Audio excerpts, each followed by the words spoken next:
Welcome back to the program. The World Health Organization says the Democratic Republic of Congo has discharged its last Ebola patient from an Ebola treatment center in Beni.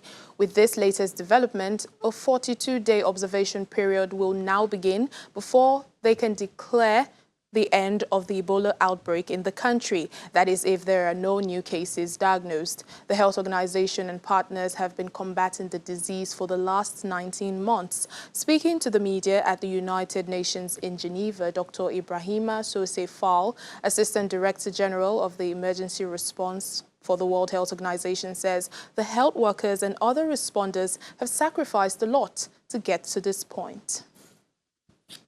This week on Tuesday, when the last Ebola patient was discharged from the treatment center in Beni. Her name is Masiko. She was the last person diagnosed for Ebola on the 17th of February in the Democratic Republic of Congo. And health workers and other responders sacrificed a lot to get to this point. Since the outbreak started in August 2018, we have recorded over 1,700 security incidents, and 60% are related to war and some kind of criminality in that zone.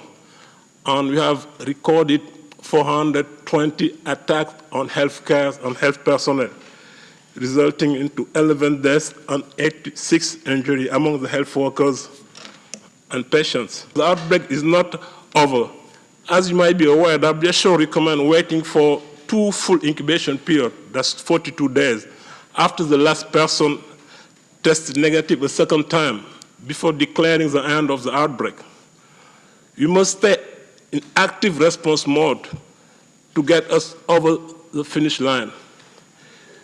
We have to be prepared for other cases emerging.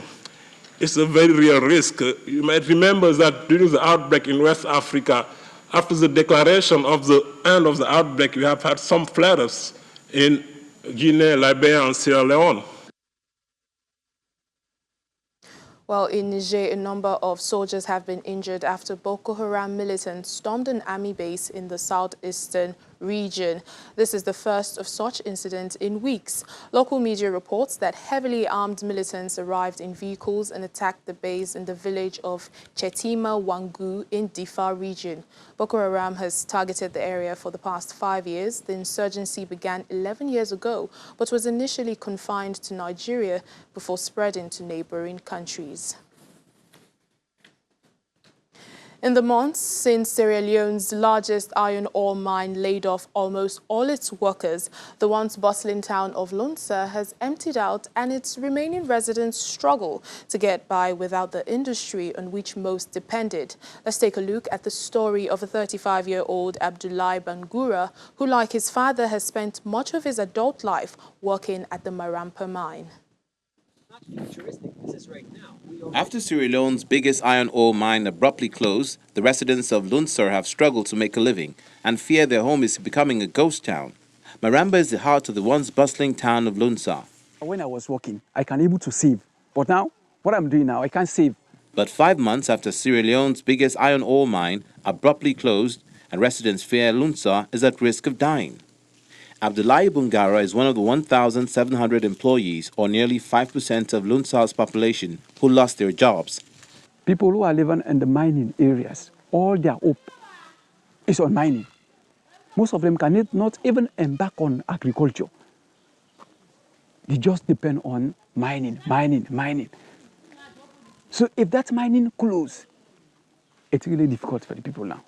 Like many others, the former electrician's salary supported his extended family.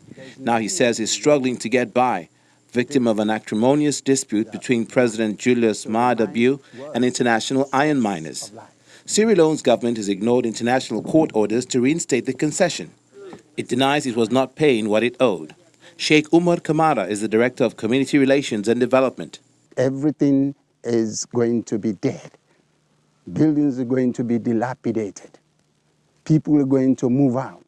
So the entire township of Lunsar will become, yet again, another ghost town.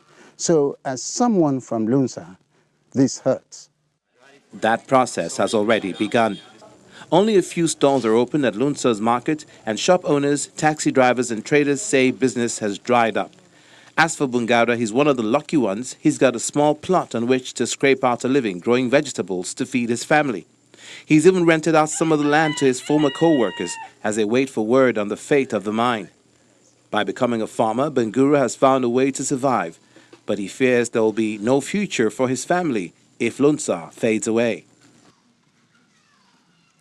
We're still celebrating women in the light of the International Women's Day as Guinean President Alpha Condé appoints the first ever female brigadier general in the country. Mahawa Silla was promoted on 8th March, coinciding with the International Women's Day. During the announcement, President Condé promised to promote women's empowerment, saying women come first in Guinea. She was appointed to the position of Deputy Secretary General of the National Defense Council in late 2017. She also served with the United Nations operation in Côte d'Ivoire. Well, the drum is a musical instrument with great power and presence that gives a pulse or backbone to the music it accompanies. Traditionally in Africa, a woman playing a drum was not the norm. It was considered a taboo. But Kasiva Mutua from Kenya has defied all odds to become one of the best female drummers in her country. Standing outside a cow pen in a village in eastern Kenya, 6-year-old Kavisa Mutua started to notice rhythms.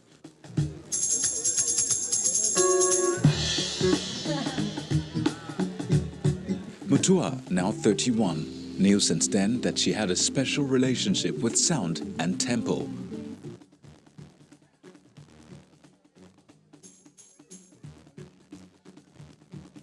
One that has propelled her to become Kenya's leading female percussionist in a country where drumming is a profession long considered a taboo for women.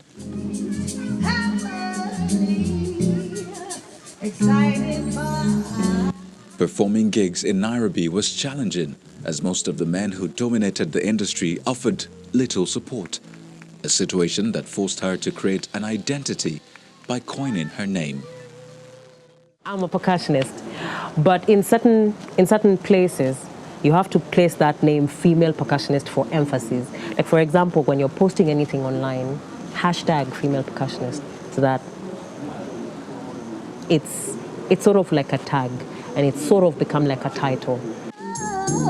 Just put on your happy face. Yesterday's gone away. It's a new day.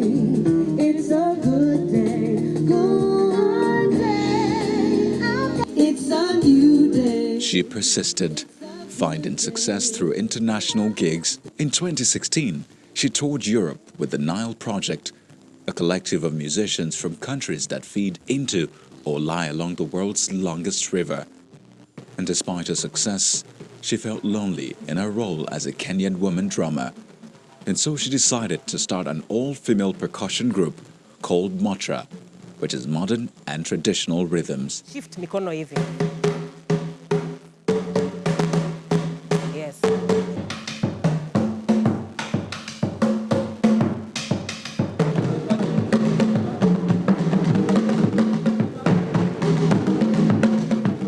For 3 years, the Nairobi-based collective has offered lessons and mentorship to women who are interested in drumming. I got lonely and I got thinking, how can I give back to this scene that has been feeding me? And I thought, I think I'm going to start an all-female percussionist group. So I put out a call on social media and said, maybe there are women out there who want to play drums, who feel like they have a calling just like mine, so reach out. And a couple of girls reached out, and that's how Motra was born. Motra means modern and traditional rhythms, from that name.